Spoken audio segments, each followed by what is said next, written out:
So right now, I am admittedly still exhausted from my workout. What was that, last Thursday? Insane. I mean, that's like the whole weekend. That's Friday, Saturday, Sunday, and then now it's Monday. And honestly, once a week is all I can handle. I'm still sore. The workouts are getting a little more intense. The conditioning is really terrible. But I feel this spark. I feel this real good energy coming up. And I feel like, my size is, I think it has to do really with just lifting for most of my life, the nervous system, and just awakening certain muscle fascicles. But whereas I had like no muscle whatsoever, I feel like I'm just, booming with muscle right now. I really do. Even though I don't, even though I'm not there, I can feel it. It's like, and the past decade, I can't say that I've trained much. And the decade prior, there was like 3 to 5 years of just, I've never heard of or seen anybody who trained like me. I would start to just train. I was thinking about what am I, like you think, what am I going to train today? And then you get to this point where I train my entire body every single day. And I'll emphasize this. I'll emphasize this muscle group a little bit more today, a little bit more tomorrow, but I'm working chest every single day. Single arm push-ups, inverted push-ups, TRX, proprioceptive, and then I'd go in and throw whatever weight I felt around. I admit that when, you over diet, you're not going to be wanting to throw up a lot of heavy weights, but that's a fallacy about fasting and over dieting, is that you're just fasting away your strength and your power. And it's just not the case. Once you hit those, you have to do a lot to lose your ability to lose your muscle. You have to understand where your base is, and when you lose your base, when that base is something that you've sacrificed, basically. So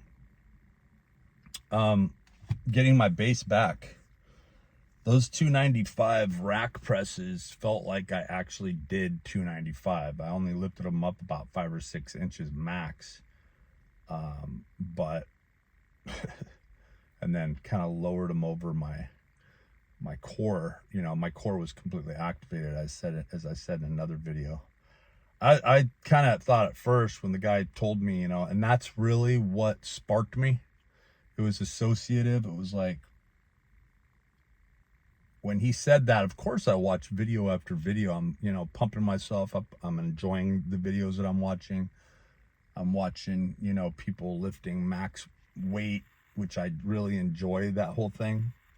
And when I was told to do that, it's just like this bing, like you have no excuses. You could be doing this with every exercise. So it gets into doing heavier part. If you can't do a full repetition with a particular weight, but you can effectively go through a certain range with that weight, like with biceps, depends on the lever system, right? You're going to be working on the bottom portion. You might not be able to get to the mid with heavy weights.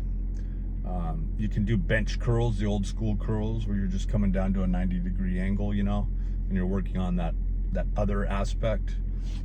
But that's where the biceps start coming up too. So the upper body is really relying on those partial reps, rack presses, hang, cleans, things like that, however you want to term it. So I'm feeling really good about here comes another person that crashes out at Walmart.